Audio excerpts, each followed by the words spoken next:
Hello students. Today we are going to continue with the lesson solid, liquids and gases.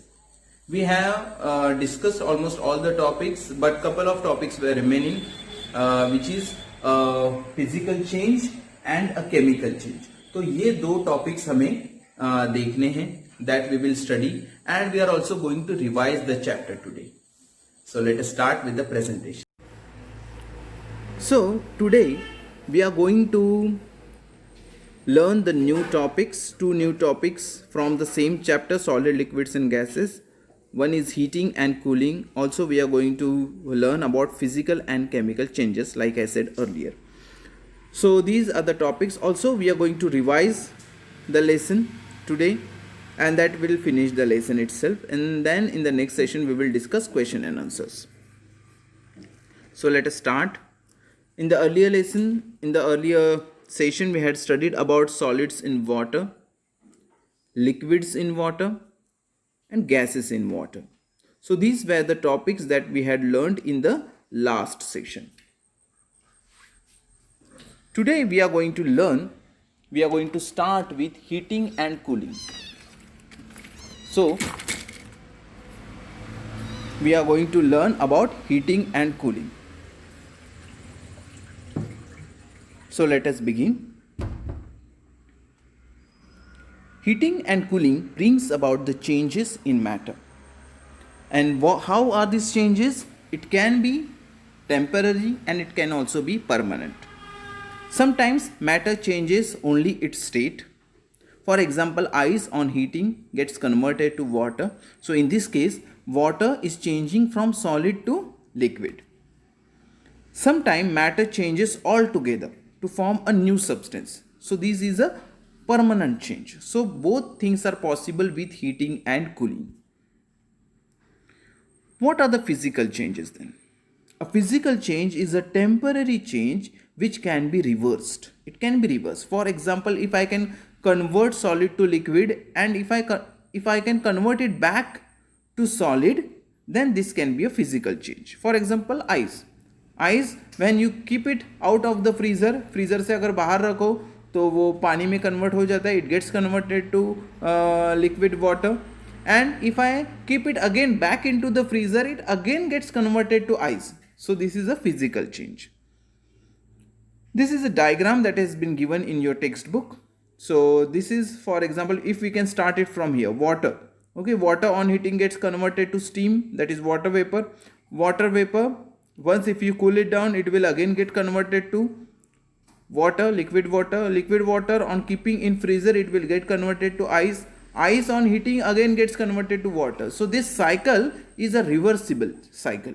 You can reverse to any state of matter. So this is a physical change. So these are physical changes because these changes are only in state of matter. It is just a temporary change and it can easily be reversed also. So these are the physical changes. Now comes the chemical change. In chemical change, heating or cooling results in permanent change. I repeat, it results in permanent change in the state of matter. A new substance is formed altogether and we cannot get back the old substance. फिर से हम old substance में नहीं आ सकते. For example, when piece of paper is burnt, it gets converted to ash. Now, the chemical composition or the molecules of paper are different than that of the ash. You cannot convert ash back to the paper. So that becomes a chemical change. So chemical changes are permanent, cannot be reversed, results in the formation of new substance. And there are many chemical changes which keep on occurring inside our body also. So body, ऐसा नहीं है कि chemical change सिर्फ factories में होता है या laboratories में होता है. It occurs in our body also. In that way, our body is also a sort of factory which is using food, okay, as reactants, and there is a chemical reaction going on in our stomach. Our stomach produces hydrochloric acid, and this hydrochloric acid reacts with the food. Food के साथ उसका reaction होता है और chemical changes होते हैं and it gets converted to other nutrients like carbohydrate, fats, glucose, whatever it is. So this is a chemical reaction. Chemical change is happening inside our body also all the time. So now I'm going to ask you, this is a physical change or chemical change? Wax of a candle is getting this is a molten wax. Okay, so this after melting, okay, this is getting converted to liquid wax. Now this liquid wax can again be solidified and converted to a solid wax. So this is a physical change. And what change is this? If you are burning a paper, for example, it is getting converted to ash. So this is a chemical change, because you cannot convert this ash back to the paper. Okay, so what all points we learned from this chapter? Some important points from the chapter. Matter exists in 3 states of matter: solid, liquids and gases. Matter is made up of molecules, tiny particles, and molecules are also made up of still tiny particles, which are called as atoms. Atoms of the same kind combine and form elements. Same kind के जो atoms होते हैं उसे क्या बोलते हैं? हम elements बोलते हैं. Atoms of different kinds combine and form compound. तो एक टाइप के एटम्स होते हैं एलिमेंट, और एक से ज़्यादा अगर एटम्स एक साथ आ रहे हैं तो उसे हम क्या बोलते हैं? कंपाउंड कहते हैं. The arrangement of molecule differ in different states of matter. अलग अलग मैटर्स में इसका अरेंजमेंट अलग अलग हो सकता है मॉलिक्यूल्स का. ठीक है, जैसे कि आइस में जो मॉलिक्यूल्स का अरेंजमेंट होता है वो अलग होता है, वाटर में मॉलिक्यूल्स का अरेंजमेंट अलग होता है. So that can happen. Some solids like salt and sugar dissolve in water, while some cannot. When one liquid dissolves in another, it is called as a miscible liquids.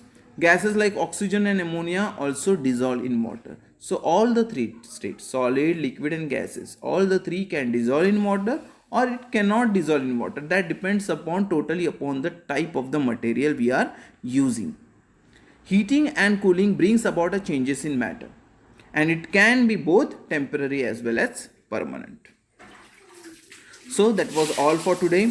What you have to do as an assignment here is you have to write down the objective questions. Okay, you can try out at home. You can mark it with pencil also. That is okay, completely okay. You can try out MCQs. Next time we are going to discuss about the objective questions. So that was all for today. If you have any doubts in this chapter, please feel free to ask. You can ask your doubts anytime. You can put your comments in comment box, or you can also mail me your doubts. Okay, we'll try to discuss this. Next time we will be discussing question and answers from this chapter. So see you during next session. Until then, take care. Bye bye.